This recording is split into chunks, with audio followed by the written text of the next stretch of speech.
déjà bienvenue. Merci. Comment ça va? Un peu fatigué, on imagine. C'est quoi l'état d'esprit? Comment tu es actuellement? Oui, on s'est levé tôt, très tôt, donc, mais c'était pour la bonne cause. Donc, hâte de découvrir en tout cas les partenaires. Voilà, et très très excité de démarrer ce nouveau challenge.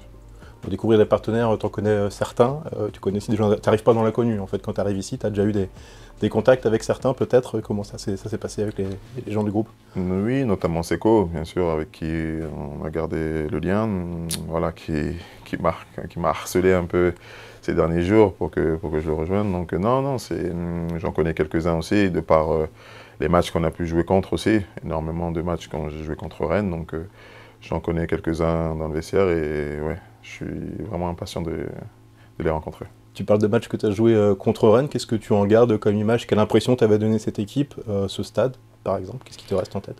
Toujours très compliqué, toujours très difficile à jouer, à manœuvrer. C'était une équipe...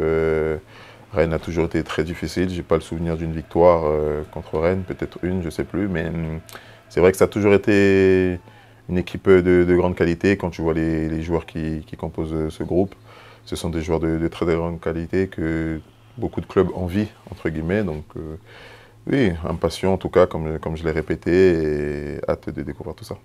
Depuis tout petit, quand tu suis le football, tu sais que Rennes, c'est une institution très très forte du football français.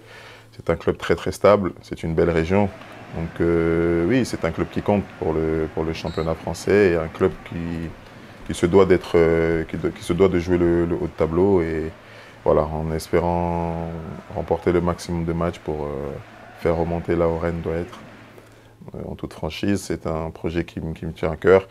Voilà, parce que voir Rennes dans cette situation, c'est pas normal, tout simplement.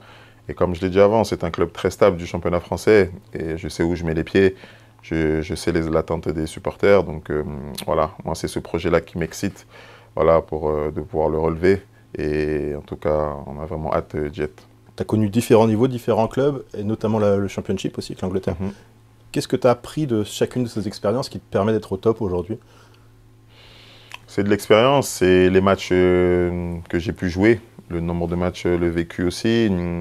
Voilà, il y a des cultures assez différentes. Par exemple, par rapport à Marseille, j'arrive tout jeune, j'ai pas cette même conscience, on va dire, de mon métier, tout simplement. Après, j'ai l'étape caennaise où je découvre, où je commence à être titulaire.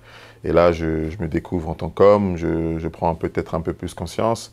Et après, ensuite, vient l'étape anglaise avec Nottingham Forest, où je pense que c'était un peu l'apogée de ma carrière, entre guillemets, où voilà, je fais remonter ce grand club qui est Nottingham Forest.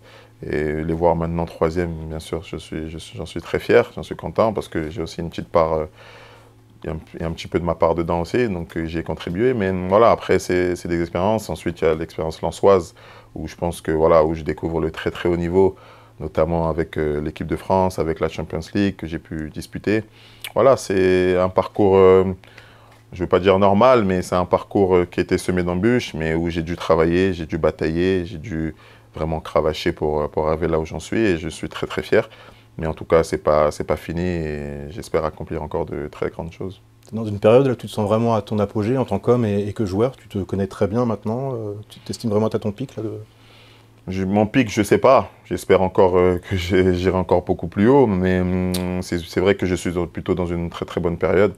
Voilà, mais je sais aussi les sacrifices que ça demande pour pouvoir y rester, parce que c'est pas si simple que ça. Et voilà, ça demande beaucoup d'efforts, beaucoup de sacrifices, et je vais continuer à progresser, et j'espère que mon pic viendra le plus longtemps possible. Tu as été élu meilleur gardien, trophée UNFP, tu as été aussi dans le top 10 du trophée Yevlachine. Ça fait forcément plaisir, tu as une distinction qui t'a fait plus plaisir qu'une autre, c'est une reconnaissance, comment tu as pris ces trophées-là? Non, quand la saison exceptionnelle qu'on a réalisée avec Lens a permis de ma part de remporter le trophée de meilleur gardien, Seko Fofana d'être dans l'équipe type, on était 4 ou 5 Lensois, je crois, à être dans cette équipe type-là. C'est un travail collectif. Quand le collectif performe, après les trophées individuels arrivent, mais ce n'est pas mon objectif premier. Moi, mon objectif premier, c'est comme je le répète souvent, mais c'est de gagner des matchs, et c'est vraiment sincère. Et voilà, et en tout cas, les titres perso, ça, je sais pas, je m'en fous, mais c'est pas le plus important.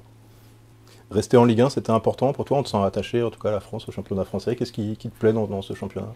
C'est juste la compétitivité du championnat. Quand j'entends parfois certaines choses comme quoi la Ligue 1 est faible ou quoi que ce soit, je suis pas d'accord. C'est un championnat très relevé, c'est un championnat de très très haut niveau.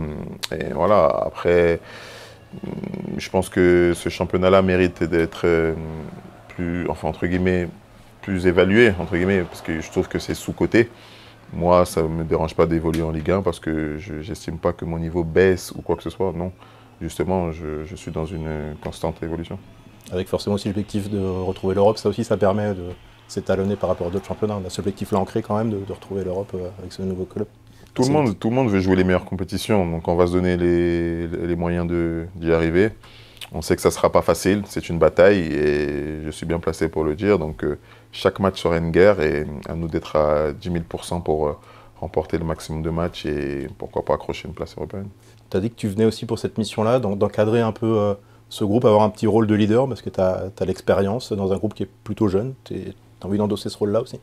Je serai naturel, je serai moi-même, je ferai du Brice Samba tout simplement. Après, si je dois être leader, je le serai. Si je dois tirer les autres, je tirerai les autres. Parce que je veux gagner. Donc je veux me donner toutes les chances de pouvoir remporter les matchs. Je suis un mauvais perdant, donc j'aime que la gagne. Donc voilà, même si parfois je peux être un peu chiant envers mes coéquipiers, mais voilà, je suis là pour gagner, pour remettre surtout Rennes là où Rennes doit être. C'est du Brice Samba, c'est le mec qui veut gagner les matchs, qui veut remporter le maximum de matchs, être heureux. Voilà, c'est ressentir ce feeling-là après une victoire qui est juste incroyable. Ravi d'être parmi vous. On se voit très vite au Horizon Park.